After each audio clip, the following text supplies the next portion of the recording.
अष्टम स्कंद विंश अध्याय श्री शुकवाच। वामन रूप तेज देखी बुझिले हर ब्रह्मा कि ब्रह्मा मरीचि मुनिगणे मिलिले वामन चरणे। ए सनक आदि ऋषि गणे न मिले वामन चरणे।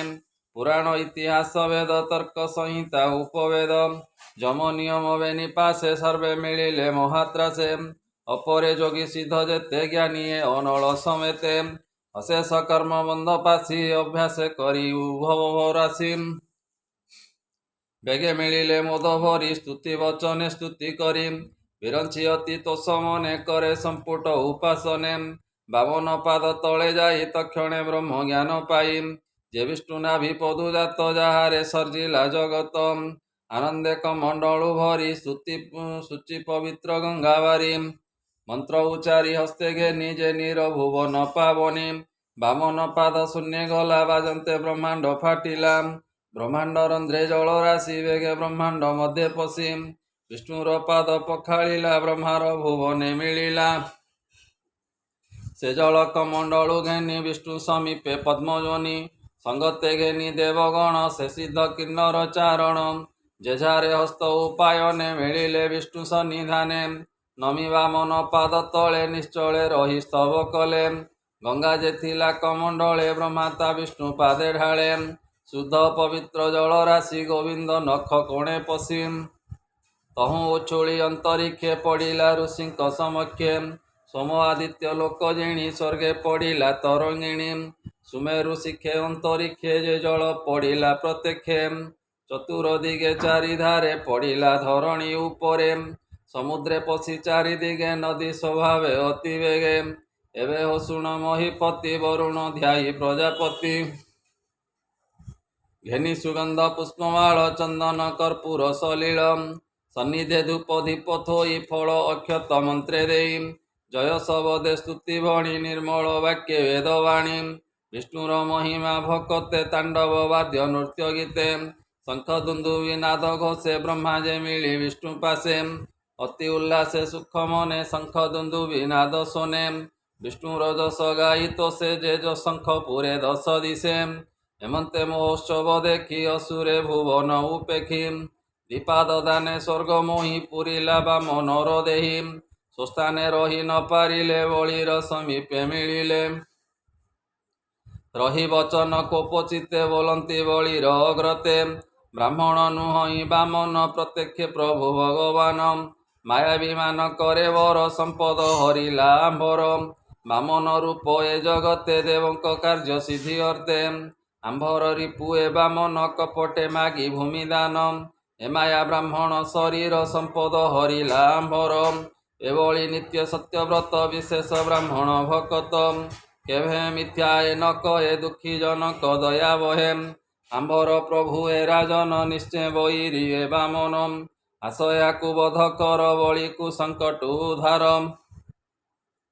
एमले शत्रु नाही दूजा बळी होइब स्वर्गे राजा तेबे से आंभर जीवन सफल कले बामन।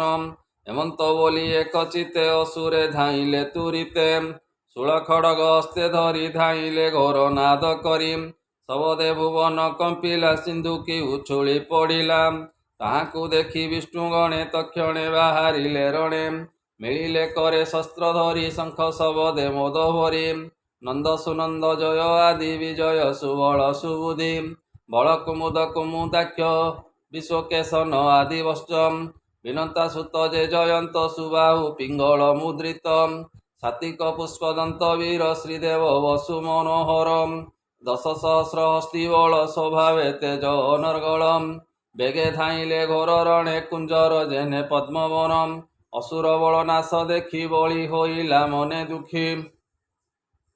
ए गुरु वचन मने स्मरी बोइला जन जन करी हे विप्रचित हे प्रहेति हे राहु तारका सुमति मोर वचन चित्ते धर केवे समर न कर आंभर नुहे जस काल ईश्वर माया अंतराल जे प्रभु बले बलवंता प्राणिक दुख सुख दाता से जे अशेष माया धर संसार जार खेल घर जाहाकु काल बाम होई ताहार जय जस नाही जेबे दैव आंभ पक्षे प्रसन्न होइब प्रत्यक्षे तेबे जिणिबा आंभे रणे हेमंत बोधि जणे जणे ଶ୍ରୀଶୁକବାଚ ଏଭଳି ବଚନ ବୀରେ ଶୁଣି ଜୟ ବିଜୟ ପରିମାଣି ପୁଣି ମିଳିଲା ଜୟ କାଳେ ହେମନ୍ତ ବୋଲି ରସା ତଳେ ପଶିଲେ ମନେ କ୍ରୋଧ କରି ଏବେ ଶୁଣ ଦଣ୍ଡଧାରୀ ଗରୁଡ଼ ବିଷ୍ଣୁ ଆଜ୍ଞା ପାଇ ବଳି ସମୀପେ କ୍ରୋଧ ବଇ ଏ ବରୁଣ ପାଶ ଘେନି କରେ ବଳିକୁ ଯଜ୍ଞର ଶାଳରେ ସୋମ ଅଭିଷେକ ଦିବସେ ବଳିକୁ ବାନ୍ଧେ ଅତି ରୋଷେ ଶୁଭିଲା ହାକାର ନାଦ ସୁରେ ହୋଇଲେ ବିଷାଦ ବଳିର ଦକ୍ଷିଣ ବନ୍ଧନ ବୋଲନ୍ତି ପ୍ରଭୁ ଭଗବାନ ତ୍ରିପାଦ ଭୂମି ମୋର କରେ ବେଲୁ ଦେଲୁ ଯେ ଓଙ୍କାର ଉଚ୍ଚାରେ ଭୂମି ଗଗନେ ଏକ ପାଦେ ଆବର ପାଦ ଶୂନ୍ୟ ଭେଦେ ତୃତୀୟ ପାଦ ଏବେ ଦିଅ ସକଳ ଦୁଃଖ ପାରି ହୁଅ ଯାବତ ଚନ୍ଦ୍ର ସୂର୍ଯ୍ୟ ଦିଶେ ତପନ ଅନଳ ପ୍ରକାଶେ ତାବତ ଭୂମି ଏ ତୋହର ମୁଞ୍ଜେ ଘେନିଲି ତିନି ପୁର ତୃତୀୟ ପାଦେ ସ୍ଥାନ ଦେଇ ତୁ ଏବେ ଥାଅ ସୁଖୀ ହୋଇ ନଦେଲେ ପଡ଼ିବୁ ନରକେ ଅଜସ ଥିବ ତିନି ଲୋକେ ହେମନ୍ତ ବଳି ଆଗେ କହି ବିଷ୍ଣୁ ରହିଲେ ସ୍ଥିର ହୋଇ ବୋଇଲେ ବିପ୍ର ଜଗନ୍ନାଥ ସୁଜନ ହିତେ ଭାଗବତ ସୁଜନ ଏଣେ ମନ ଦିଅ ଯେଣେ ଖଣ୍ଡିବ ମାୟା ମୋହ ଇତି ଶ୍ରୀମଦ୍ଭାଗବତେ ମହାପୁରାଣେ ପାରମହଂସ୍ୟାଂ ସହିତାଂ वायासिक्याम अष्टम स्कंदे बलि बंधने नामो विंशोऽध्यायः बोलानंदे कवार हरि हरि बोल।